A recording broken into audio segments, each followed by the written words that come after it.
it was clear that he was not breathing. He had no pulse, and I just knew that he needed CPR, and we needed to do that now. Hi, my name is Matt Keane. I'm 17 years old, and I'm a sudden cardiac arrest survivor. And I believe that AEDs should be required at all schools, and I'm living proof that AEDs work.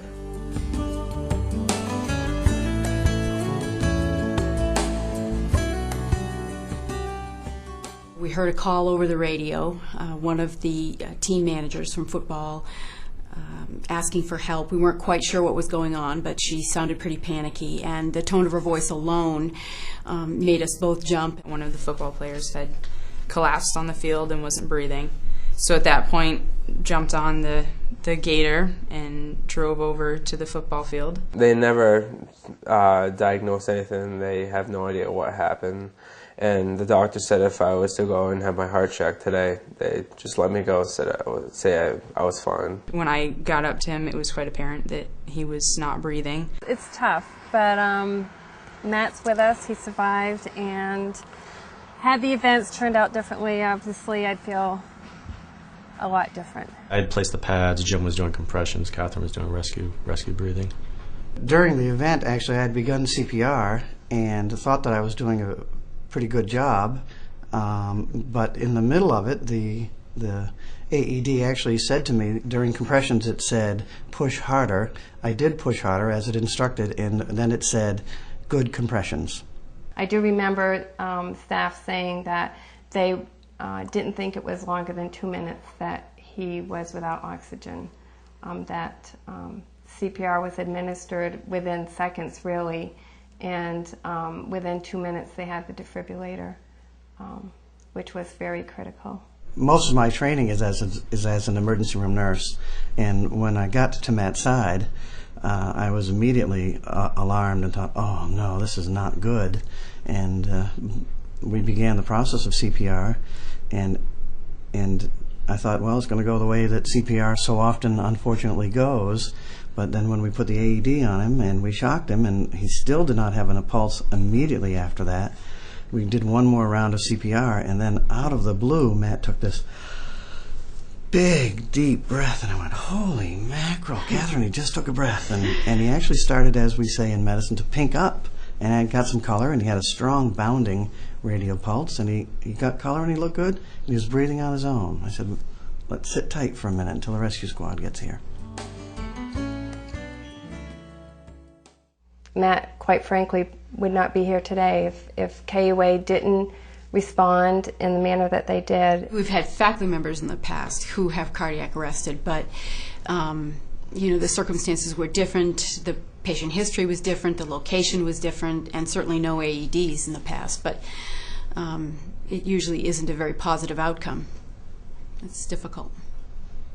But that can change with AEDs, and I think that's the important message here. For us, it is. I mean, I'm delighted we're going to have more. The implementation of the radio system is something that's been in place at KUA for years, and that our emergency plan, as well as the accessibility of all of our tools, was really what saved Matt. We never thought it would happen to us. You just don't think it's going to happen to someone in your family, someone close to you. But it can happen to anyone. I would highly recommend a early defibrillation program for any school, particularly a residential school. And we could not have imagined that we would need it, and when we had it available to us, not only did it work, and not only did all of our people who were trained on it know what to do, but it successfully saved Matt's life. Keeping in mind the lay rescuer that may pull the unit, pull an AED off the wall and use it for the first time, the Zoll really will walk that person through everything. It will tell you whether your compressions are hard enough. If you need to push harder, it'll give you immediate feedback so you can adjust, as well as just generally walking you through every step of the way from calling 911 up until delivering treatment. If someone were thinking about an AED program, I would say without question, do it. Don't let cost be a factor. Do it, train for it, and put it in place. You cannot put a cost on a life. I met his mom and dad at the hospital, and I asked them how they were doing, and his mom said, well, we're doing pretty good. The physician has been very honest with us. She said that the physician told them we should have been at a funeral today. I have children of my own. So meeting his parents was pretty emotional for me. I can't imagine what their drive from home was like, getting here and going through what they did. I mean, Matt is an amazing, resilient young man, and so is his family. We're just hoping that if this were to happen to someone else, that they would have the same opportunity for survival as Matt has had.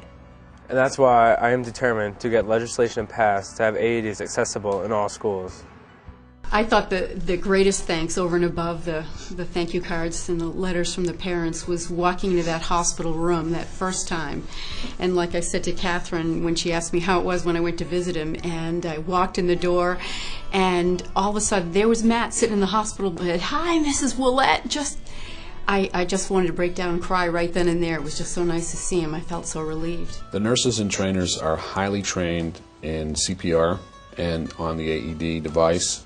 They are unsung heroes, often behind the scenes, and when it counts, they came through in a way that not only saved a life, but made an enormous difference in the sense of security that we all have here in this community.